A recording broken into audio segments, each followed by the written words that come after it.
Breaking news ఇస్తున్నాం. AP CM చంద్రబాబుకి ప్రధాని మోదీ ఫోన్ చేశారు. మోంతా తుఫాన్ ప్రభావం పైన చంద్రబాబుతో మోదీ మాట్లాడుకొచ్చారు. ప్రధాని కార్యాలయంతో సమన్వయం చేసుకోవాలని మంత్రి లోకేష్ కి కూడా సూచన చేశారు. వర్షాలు వరదలున్నటువంటి ప్రాంతాల్లో ముందస్తు చర్యలు తీసుకోవాలని ఆదేశం జారీ చేశారు. అయితే కాల్వగట్టు పటిష్టం చేసి పంట నష్టం జరగకుండా చూడాలని కూడా ప్రధాని సూచించినట్టు తెలుస్తోంది. తుఫాను ప్రభావం పైన ఆర్టీజీఎస్లో సమీక్ష నిర్వహించారు సీఎం చంద్రబాబు. గంటకి తుఫాన్ కదలికలు గమనిస్తూ ఉన్నారు. అప్రమత్తంగా ఉండాలని అధికారులకు కూడా ఆదేశాలు జారీ చేశారు. ఈ సమీక్షలో మంత్రులు లోకేష్, అనిత అండ్ చీఫ్ సెక్రటరీలు కూడా పాల్గొన్నారు. ఉన్నతాధికారులు కూడా ఈ కార్యక్రమంలో పాల్గొన్నారు. సో ప్రస్తుతానికి మోదీ ఫోన్ తర్వాత ఎటువంటి పరిస్థితులు నెలకొన్నాయి, సీఎం సమావేశంలో ఎటువంటి కీలకమైనటువంటి పరిణామాలు చోటు చేసుకున్నాయి, మా ప్రతినిధి కృష్ణమోహన్ అందిస్తారు. కృష్ణమోహన్, సో ప్రస్తుతానికి ముఖ్యమంత్రి చంద్రబాబు ఎటువంటి సమీక్షా సమావేశాలు నిర్వహిస్తున్నాడు, ఆయన సమీక్షా సమావేశం తర్వాత ఎటువంటి కీలక మార్పులు జరిగాయి, సో ప్రస్తుతానికి ఏపీ వ్యాప్తంగా వాతావరణానికి సంబంధించిన అప్డేట్స్ ఏంటి, అధికారులు ఏ రకంగా అలర్ట్గా ఉన్నారు? డెఫినెట్గా మరి కాసేపట్లో రాబోతున్న పెను తుఫాను నేపథ్యంలో ముఖ్యమంత్రి ఉన్నత స్థాయి సమావేశాలు నిర్వహించారు. ఈరోజు ఇంకా కొనసాగుతోంది సమావేశం కూడా. ఆ సమావేశంలో క్లియర్గా చాలామంది అధికారులు, తర్వాత జిల్లా కలెక్టర్లతో టెలికాన్ఫరెన్స్ నిర్వహించారు. తర్వాత సిఎస్, తర్వాత రెవెన్యూ, తర్వాత ఆల్ డిపార్ట్మెంట్స్ అధికారులందరితో పాటు హోంశాఖ మంత్రి అనిత, అలాగే లోకేష్ కూడా ఈ సమావేశంలో పాల్గొన్నారు. అయితే మధ్యలో ప్రధాని మోడీ ముఖ్యమంత్రికి నేరుగా ఫోన్ చేసిన పరిస్థితి అయితే ఉంది. ఈ ఫోన్లో ఆయన చాలా క్లియర్గా చెప్పారు, ఆంధ్రప్రదేశ్లో వస్తున్న ఏదైతే తుఫానుకి మీరు అప్రమత్తంగా ఉండండి, అవసరమైన మీకు ఎటువంటి అవసరమైన ఎన్డీఆర్ఎఫ్ కావచ్చు, లేకపోతే ఎస్డీఆర్ఎఫ్ కావచ్చు, ఎటువంటి అవసరం ఉన్నా కూడా నాతో సమాచారంతో ఉండండి, నా కార్యాలయంతో అందుబాటులో ఉండండి, దీన్ని వ్యవహారాన్ని లోకేష్కి ఒప్పజెప్పండి అని చెప్పిన నేపథ్యంలో ఇప్పుడు ప్రధానమంత్రి కార్యాలయంతో సమన్వయపరుచుకునే ప్రతి ఒక్క అంశాన్ని లోకేష్కి కేటాయించారు. సో లోకేష్ ప్రధాన కార్యాలయంతో మాట్లాడే ఏర్పాట్లు చేస్తారు. తర్వాత మనకు ఆంధ్రప్రదేశ్కి అవసరమైన, అంటే ఆపద సమయంలో అవసరమైన వ్యవహారాలు ఇప్పటికే ఎన్డీఆర్ఎఫ్, తర్వాత ఎస్డీఆర్ఎఫ్ బృందాలన్నీ కూడా దాదాపుగా అన్ని జిల్లాల్లో ఒక్కొక్క ప్లాటూన్ని పంపించిన పరిస్థితి. ప్రధానంగా కాకినాడలో ఎఫెక్ట్ కాబోతుంది. రేపు సాయంత్రానికి తీరం దాటే అవకాశం ఉన్న నేపథ్యంలో సో రేపు సాయంత్రానికి అక్కడికి ఇప్పటికే రెండు బృందాలని ఎన్డీఆర్ఎఫ్ తర్వాత ఎస్డీఆర్ఎఫ్ని కలిపి 2-3 బృందాలని అక్కడికి పంపించిన పరిస్థితి అయితే ఉంది. అయితే మరోవైపు ఎప్పటికప్పుడు పొలాల గట్లు కావచ్చు, లేకపోతే చెరువుల గట్లు కావచ్చు, ఇవన్నీ కూడా ఊడిపోకుండా ఉండడానికి అవసరమైన, అంటే తెగిపోకుండా ఉండడానికి అవసరమైన అన్ని రకాల చర్యలు చేపట్టాలి అనేది అధికారులకు చూశారు. అవసరమైన ఇసుక మేటలు వేయాలి, ఇసుక బస్తాలతో ఇసుకలు నింపి వాటిని మేట వేయాలి అని చెప్పిన పరిస్థితి. ప్రధానంగా ఉప్పాడ కొంత ఎఫెక్ట్ అయ్యే పరిస్థితి ఉంది అని కొంత సమాచారంలో అధికారులు ముందస్తు జాగ్రత్తలు చేసిన పరిస్థితి.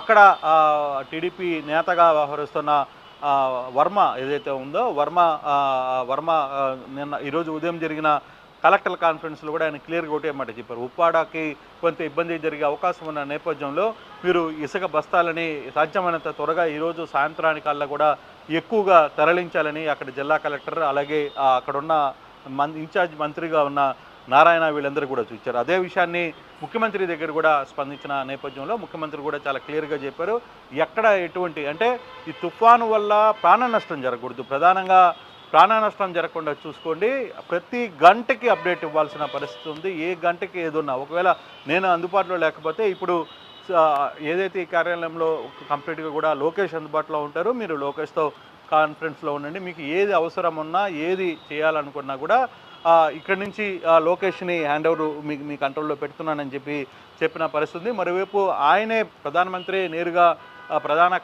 ప్రధానమంత్రి కార్యాలయంతో లోకేష్ని టచ్లో ఉండమని చెప్పిన నేపథ్యంలో ఇక సెంట్రల్తో కూడా ఏదైనా అవసరం ఉన్నా, లేకపోతే చాపర్స్ అవసరమైన, హెలికాప్టర్స్ అవసరమైన పొరుగు రాష్ట్రాలు, అంటే ఆల్రెడీ ఒరిస్సా దగ్గర నుంచి కావచ్చు, తమిళనాడు కావచ్చు, ఈ 2 ప్రాంతాల నుంచి కూడా కొంత అప్రమత్తం చేశారు. ఎన్డీఆర్ఎఫ్ బృందాలని, ఎస్డీఆర్ఎఫ్ బృందాలని కూడా అక్కడ అప్రమత్తం చేసిన పరిస్థితి. దాంతో వీళ్ళిద్దరినీ కూడా కోఆర్డినేట్ చేసుకునే బాధ్యత కూడా లోకేష్కి అప్పచెప్పారు. సో ఈరోజు సాయంత్రం కొంత ప్రశాంతంగానే ఉంది. కాకపోతే విజయవాడ ప్రాంతంలో కూడా కొంత వర్షం ఇప్పటి నుంచే స్టార్ట్ అయింది, కొంత చినుకులు పడుతున్నాయి, కొంత క్లైమేట్ అంతా మారింది. మరోవైపు కాకినాడలో వర్షం స్టార్ట్ అయింది, నెల్లూరులో వర్షం పడుతోంది. సో కొన్ని ప్రాంతాల్లో వర్షం నమోదవుతుంది. ప్రధానంగా చెన్నైలో కూడా కొంత వర్షం పడుతున్న నేపథ్యం. సో ఈ ఎఫెక్ట్ ఆల్మోస్ట్ ఆల్ అంటే అతి భారీ వర్షాలు పడే అవకాశాలు ఈరోజు రాత్రి నుంచి కూడా ఉండే అవకాశం ఉంది. రేపు ఇంకా గాలులతో కూడిన వర్షం పడబోతుంది. దాదాపుగా 90 నుంచి 100 కిలోమీటర్ల దూరం మేరకు ఈ వర్షం పడుతున్న నేపథ్యంలో దాన్ని ఎక్కడికక్కడ మీరు అప్రమత్తమై ఉండాల్సిన పరిస్థితి. ఇప్పటికీ మనం కానీ చూసుకుంటే మనోజ్ 14,700 కెమెరాలని ఆంధ్రప్రదేశ్ మొత్తంగా అంటే మండలాల వైజ్గా లేకపోతే ప్రాంతాల వైజ్గా ఇంపార్టెంట్ ప్లేసుల్లో వీటన్నిటిలో కూడా ఉన్నాయి. సో వీటన్నిటిని మానిటరింగ్ చేసుకుంటూ ఎక్కడెక్కడైతే పెద్ద ఎఫెక్ట్ కనపడుతుందో సీసీ కెమెరాల్లో మనకి కనపడుతుందో లేదు అక్కడున్న కెమెరాల ద్వారా మనకు వస్తున్న ఇన్ఫర్మేషను జరిగిన ఇన్ఫర్మేషన్ని ఎప్పటికప్పుడు ఆంధ్రప్రదేశ్ ప్రభుత్వం కోఆర్డినేట్ చేస్తుంది. ఇక్కడ విజయవాడ నుంచి కోఆర్డినేట్ చేసి సంబంధిత ప్రాంతాలకి అక్కడున్న సిబ్బందికి తెలియజేయడం, అలర్ట్ చేయడం, వాళ్ళని ఆ ప్రాంతానికి మూవ్ చేయడం, ఆ బాధ్యత మొత్తం కూడా ఇక్కడే తీసుకుంటున్నారు. సో దానికి సంబంధించి ఏర్పాట్లన్నీ కూడా చేసిన పరిస్థితి అయితే ఉంది. గడిచిన 2 రోజులుగా ఇప్పటికే ఏవైతే సముద్ర తీర ప్రాంతాలు ఉన్నాయో ఆ ప్రాంతాలకి ఎవరిని కూడా మత్స్యకారుల్ని పోనించట్లేదు. అలాగే ఈరోజు కార్తీక సోమవారం చాలామంది సముద్ర ప్రాంతాలకి స్నానాలకి వెళ్ళాలని చాలామంది ట్రై చేశారు తెల్లవారుజామున. వాళ్ళందరినీ కూడా నిన్నటి నుంచే అప్రమత్తం చేయడం, ప్రతి ప్రాంతాల్లో మైకుల ద్వారా లేకపోతే ఆటోల ద్వారా ఒక ప్రకటన చేసి ఇటువంటి పరిస్థితుల్లోనే కాబట్టి ఈ 2-3 రోజులు ఎవరు బయటికి రావద్దు అని చెప్పే పరిస్థితి. వర్షం లేదు ప్రశాంతంగా ఉంది, ఏదో కూల్గా ఉంది అని అనుకునే భ్రమంలో ఉండొద్దు. ఇది అతి పెద్ద తుఫాను, గతంలో జరిగిన హుదూద్ తుఫానుకి పరిస్థితులు అక్కడ కనపడుతున్నాయి. అంత ఎఫెక్టు రాబోతుంది అనేది అధికారులు ఎప్పటికప్పుడు అప్రమత్తం చేసిన పరిస్థితి. సో మోడీ కూడా ఈరోజు ముఖ్యమంత్రితో మాట్లాడిన నేపథ్యంలో అట్ ద సేమ్ టైం మోడీతో పాటు లోకేష్ను కూడా తన కార్యాలయానికి అనుసంధానం చేసిన నేపథ్యంలో ఎక్కడికక్కడ అప్రమత్తమైన పరిస్థితి కనబడుతుంది. ఆల్మోస్ట్ ఆల్ ఇప్పటికే చాలా ఎన్డీఆర్ఎఫ్ బృందాలని లేకపోతే సహాయక చర్య బృందాలని ఎక్కడికక్కడ డిప్లాయ్ చేసిన పరిస్థితి. ప్రధానంగా మనం చూసుకుంటే కాకినాడ సంబంధంలో కాకినాడలో ఎక్కడికక్కడ ఈ పెద్ద ఇంపాక్ట్ కనపడబోతుంది అన్న నేపథ్యంలో అక్కడ ఎంపీగా కొనసాగుతున్న రాజ్యసభ సభ్యుడిగా ఉన్న సానా సతీష్ ఆయన ఒక కార్యక్రమాన్ని కూడా అక్కడ చేస్తున్న తన కార్యాలయాన్ని ఇప్పుడు అందుబాటులో తెరిచి ఉంటాం. ఒక టోల్ ఫ్రీ నెంబరు, ఒక కాంటాక్ట్ నెంబర్ కూడా ఆయన ఇచ్చారు. ఆ నెంబర్ ద్వారా ఎనీ టైం మీరు హెల్ప్స్ ఆన్ వీల్స్ అనే ఒక పేరు మీద ఆయనకు సంబంధించిన వ్యాన్స్, ఆయన మొదటి నుంచి చారిటీ చేసే అలవాటు ఉంది కాబట్టి ఆయనకు సంబంధించిన వెహికల్స్ తర్వాత మిగతా వ్యవహారాలన్నీ కూడా అక్కడ ఏర్పాటు చేశాం. మీకు ఎనీ టైం అక్కడ ఏదైనా ఇబ్బంది ఉంటే ఈ నెంబర్కి కాంటాక్ట్ చేయండి అని 2 రోజులుగా ఆయన కూడా స్వచ్ఛందంగా ఈ కార్యక్రమానికి శ్రీకారం చుట్టిన నేపథ్యం. సో ఇటువంటి పరిస్థితులు ఎక్కడికక్కడ కనపడుతున్న పరిస్థితిని ప్రభుత్వం అయితే పూర్తిగా అప్రమత్తమైంది.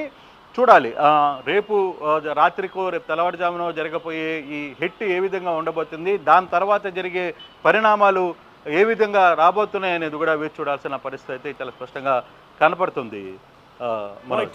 Thank you Krishnamohan, thank you for the updates. మొత్తంగా ఏపీలో పెద్ద ఎత్తున ఇప్పుడు అందరూ కూడా ఆందోళన గురవుతున్నారు. అయితే ఇప్పుడు తాత్కాలికంగా చాలా ప్రాంతాల్లో కూడా కామెంట్స్ వస్తున్నాయి. మా ప్రతినిధి ఇన్పుట్ ఎడిటర్ కృష్ణమోహన్ చెప్తున్నట్టుగా కూడా ఇప్పుడు లేదు కదా, ఇంతలా అలర్ట్ అవ్వాల్సిన అవసరం ఉందా, ఇన్ని వార్తలు అవసరం ఉన్నాయని అంటే డెఫినెట్గా అవసరం. ఏకంగా హుద్హుద్ తుఫాన్ లాంటి ఒక తుఫాన్ పరిస్థితులు కనిపిస్తూ ఉన్నాయి. అటువంటి సిచ్యువేషన్ వస్తుందా అన్న రకంగా చాలామంది కూడా భయపడిపోతున్నారు. కాబట్టి అందరూ అలర్ట్గా ఉండమని ఏకంగా ప్రధానియే ముఖ్యమంత్రికి ఫోన్ చేసి జాగ్రత్తలు చెప్తూ ఉన్నారు.